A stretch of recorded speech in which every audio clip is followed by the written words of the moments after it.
Tips. Now, I like sitting at a coffee shop, looking around and listening to random conversations. One day I found 4 middle-aged women sitting right next to my table, happily bragging about their newest handbags and sharing their pre-COVID travel adventures. Of course, in today's world where plane tickets are so cheap, it was not the usual Japan or Korea trips. The ladies were talking about the Balkans and the Arctic. Suddenly one of the lines caught my attention. "I can't believe the waitress asked for a tip," said one of the ladies in slight anger. Now, in the past 10 years, Western restaurant chains have expanded vigorously in Hong Kong. Since the service quality in certain chains is arguably inconsistent, people are not very happy about paying a mandatory 10% service fee. Well, that kind of makes sense. Who wants to pay extra if you have been underserved?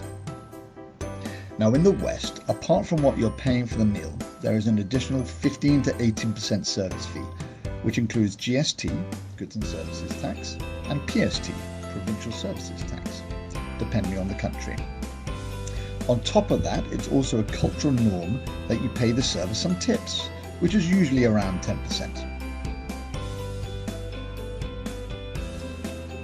Have you noticed once you're seated, the waiter or waitress would introduce themselves? Hi, nice to meet you. I'm Karen. I'm your server today. Should I start with some drinks first? What would you want? Yeah, I'll just get a coffee. Great, okay. Now, that is something you would never hear in Hong Kong.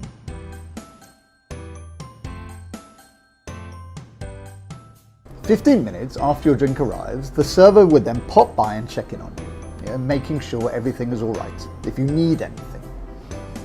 It is a social norm that you find your specific server because every server is assigned with table numbers, so other servers are not likely to step in or take over.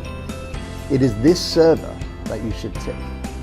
Now, tips are a big part of a server's income, on top of the basic salary provided by the restaurants. That is also the reason why Karen is very motivated to make sure you are happy with the service, so you can get a bigger tip. This also shapes a very transparent culture.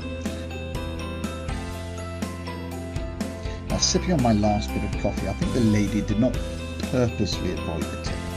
Perhaps she just didn't realise the cultural differences. Tips in Hong Kong are usually equally split among servers, so you would need a little more luck if you want exceptional service.